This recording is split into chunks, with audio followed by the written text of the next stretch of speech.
یہ غزوہ تبوک کا واقعہ ہے، اور یہ ایسا واقعہ ہے کہ یقین جانیے کہ ایمان کو تازہ کر دیتا ہے۔ نبی اکرم صلی اللہ علیہ وآلہ وسلم کو مدینہ منورہ میں اطلاع ملتی ہے کہ قیصر روم مسلمانوں کے خلاف ایک بہت بڑا لشکر جمع کر رہا ہے، اور اس کی وجہ یہ تھی کہ جنگ موطا میں جو ان کو منہ کی کھانی پڑی تھی، اور اس کے بعد مسلمانوں نے جس طریقے سے مکہ کو فتح کیا، یہ وہ علامات تھیں کہ جس کی وجہ سے قیصر روم نے یہ سوچ لیا کہ مسلمان ایک ابھرتی ہوئی طاقت ہے، لہذا وہ خوفزدہ تھا، اور اس نے اس لشکر کی تیاری کا حکم دیا، اور جو شام کی طرف سے نبطیوں کے جو قافلے آ رہے تھے انہوں نے بھی مسلمانوں کو یہ اطلاع دی کہ قیصر روم مسلمانوں کے خلاف ایک بہت بڑی طاقت جمع کر رہا ہے، اور ایک کمانڈر کو اس کے اوپر جو ہے وہ نگران مقرر کیا گیا ہے۔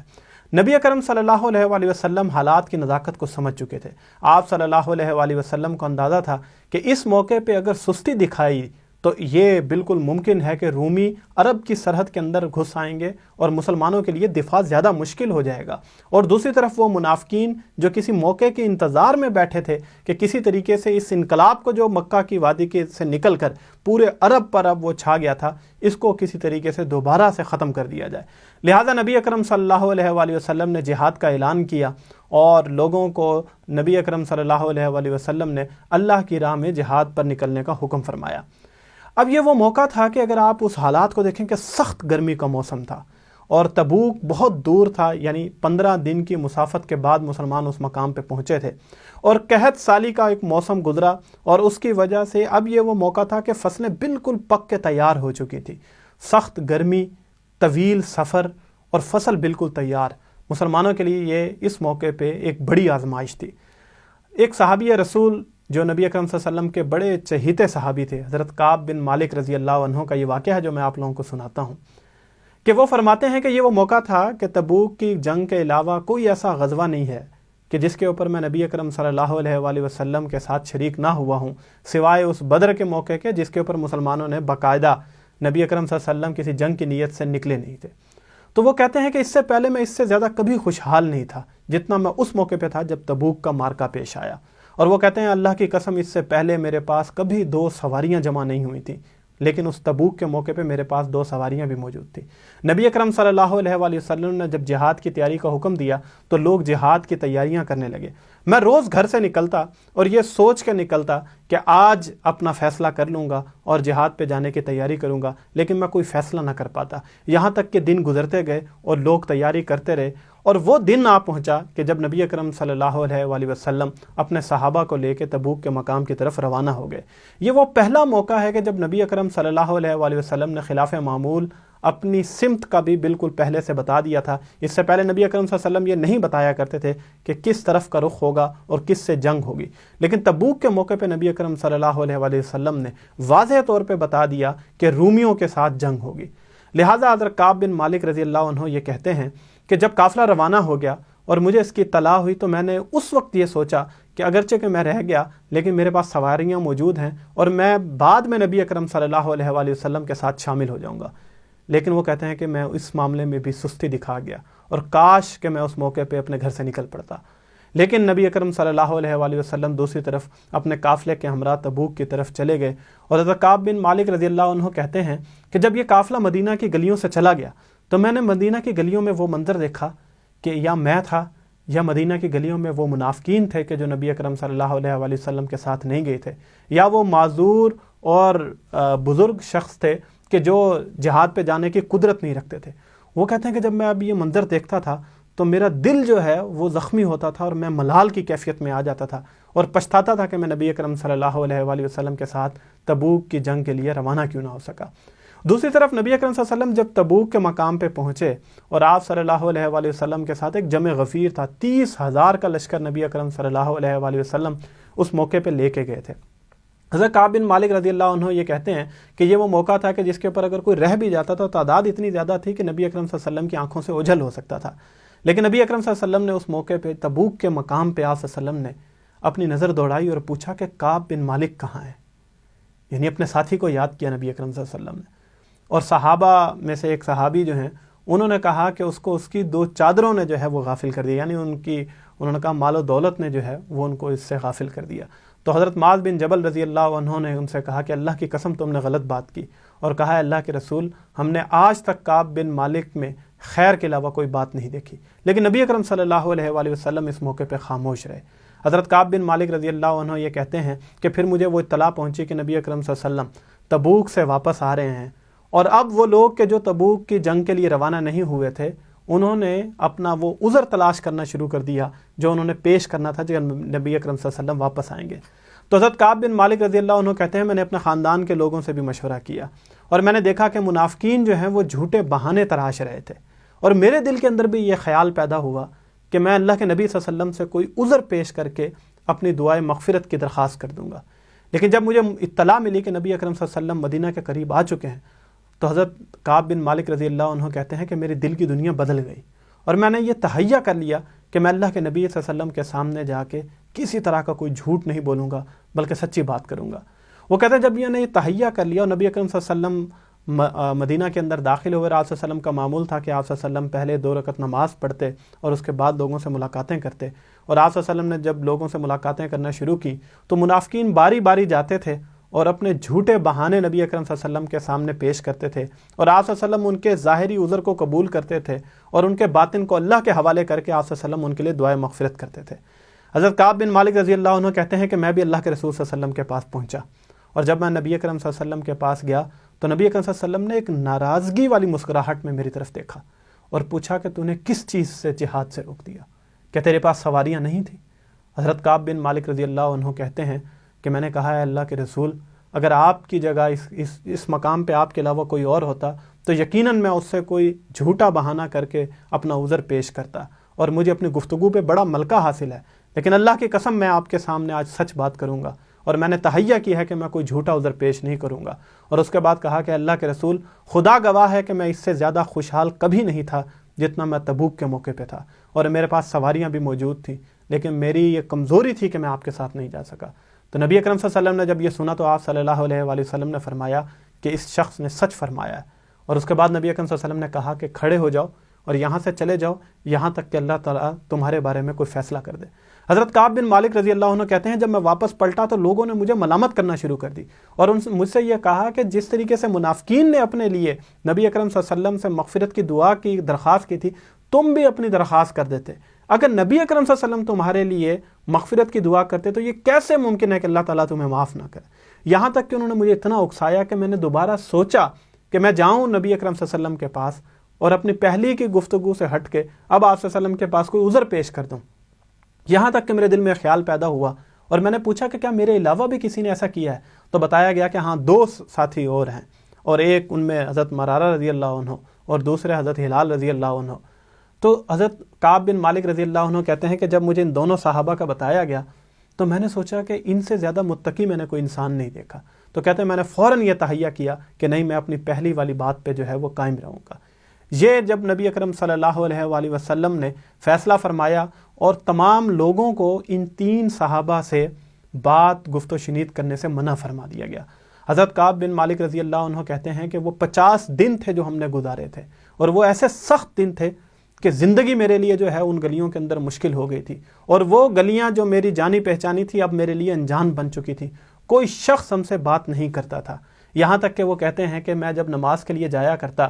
تو نبی اکرم صلی اللہ علیہ وسلم کے قریب ہو کے نماز پڑھتا، اور میں یہ دیکھتا کہ نماز کی حالت میں کہ کیا نبی اکرم صلی اللہ علیہ وسلم میری طرف دیکھ رہے ہیں یا نہیں۔ تو حضرت کعب بن مالک رضی اللہ عنہ کہتے ہیں کہ میں نے نوٹ کیا کہ نبی اکرم صلی اللہ علیہ وسلم جو ہیں جب میں ان کی طرف دیکھتا ہوں تو وہ میری طرف نہیں دیکھتے، اور جب میں اپنی نظریں ان سے پھیر لیتا ہوں تو نبی اکرم صلی اللہ علیہ وسلم میری طرف دیکھتے ہیں۔ حضرت کعب بن مالک رضی اللہ عنہ جو ہیں وہ یہ کہتے ہیں کہ میں نبی اکرم صلی اللہ علیہ وسلم کے پاس جاتا اور جا کے سلام کرتا، اور آپ صلی اللہ علیہ وسلم کے ہونٹوں کی طرف دیکھتا رہتا کہ شاید نبی اکرم صلی اللہ علیہ وسلم میرے سلام کا جواب دیں، لیکن آپ صلی اللہ علیہ وسلم کے ہونٹوں پہ خاموشی ہوتی۔ یہاں تک کہ وہ کہتے ہیں کہ جب سب نے ہم سے گفتگو بند کر دی اور یہ گلیاں میرے لیے انجان بن گئی تو ایک دن میرا دل بڑا تنگ ہوا، اور میں اپنے ایک کزن جو ان کے کزن تھے حضرت ابو قتادہ رضی اللہ عنہ، کہتے ہیں کہ ان کے باغ میں دیوار پھلان کے چلا گیا، اور جب میں نے جا کے ان کو سلام کیا تو انہوں نے میرے سلام کا جواب نہیں دیا۔ تو میں نے کہا اے ابو قتادہ، کیا تم اللہ کو گواہ کر کے یہ نہیں کہہ سکتے کہ اللہ اور اس کے رسول مجھے محبوب ہیں؟ اور کہتے ہیں کہ حضرت ابو قتادہ خاموش رہے، یہاں تک کہ میں نے دوبارہ ان کو پکارا کہ کیا تم اللہ اور اس کے رسول کو گواہ کر کے یہ نہیں کہہ سکتے کہ اللہ اور اس کے رسول مجھے محبوب ہیں؟ تو وہ کہتے ہیں وہ پھر بھی خاموش رہے، یہاں تک کہ میں نے تیسری مرتبہ جب یہ کہا تو انہوں نے کہا کہ اللہ اور اس کے رسول ہی بہتر جانتے ہیں۔ حضرت کعب بن مالک رضی اللہ عنہ کہتے ہیں کہ ان کا یہ جواب سن کے میری آنکھوں سے آنسو آ گئے کہ میرا ساتھی جو میرے ساتھ رہا ہے آج میری گواہی نہیں دے رہا۔ اور وہ کہتے ہیں میں اسی طرح روتے ہوئے وہ دیوار پھلاند کے جو ہے وہ واپس آ گیا، اور کہتے ہیں کہ مدینہ کے بازار کے اندر ملک شام سے آئے ہوئے نبتیوں کا ایک قافلہ تھا، اس میں سے ایک شخص جو ہے وہ پکار کے کہتا ہے کہ کون ہے جو مجھے کعب بن مالک کی طرف لے کے جائے؟ تو لوگوں نے ان کی طرف اشارہ کیا کہ یہ کعب بن مالک ہیں۔ حضرت کعب بن مالک رضی اللہ عنہ کہتے ہیں کہ وہ شخص میرے پاس آیا اور شاہ غسان کا خط مجھے اس نے دیا۔ حضرت کعب بن مالک رضی اللہ عنہ، جیسے میں نے آپ لوگوں کو بتایا، یہ وہ صحابی ہیں نبی اکرم صلی اللہ علیہ وسلم کے ساتھ تمام غزوات میں رہے، بڑے دلیر صحابی تھے۔